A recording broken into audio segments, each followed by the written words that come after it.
আজকে করেছিলাম মাছের মাথা দিয়ে মুড়ি ঘন্ট। তো চলুন আপনাদেরকে সেই রেসিপিটি দেখাই। প্রথমে সাদা তেল গরম করে তাতে শুকনো লঙ্কা, জিরে, তেজপাতা ফোড়ন দিয়ে পেঁয়াজ দিয়ে দিয়েছিলাম। পেঁয়াজটা লাল করে ভাজা হয়ে গেলে আগে থেকে গুলে রাখা ধনে গুঁড়ো এবং কাশ্মীরি লঙ্কার গুঁড়ো গুলিয়ে রেখেছিলাম, সেটা দিয়ে দিয়েছি।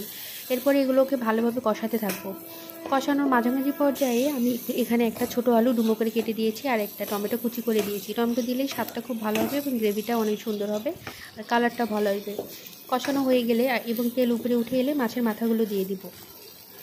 এই রান্নাটা করতেও যতটা সহজ, খেতে তার চেয়ে অনেক বেশি মজা এবং অনেক দুর্দান্ত স্বাদ হয় এটা। আপনারা চাইলে এটা একদিন করে দেখতে পারেন। তো এভাবে নাড়াচাড়া করতে করতে মাছের মাথাগুলো সহ মশলাটা কষানো হয়ে যাবে এবং উপরে যখন তেল উঠে আসবে তখন বুঝে নিতে হবে যে হ্যাঁ, মাছের মাথাটা কষানো হয়ে গেছে।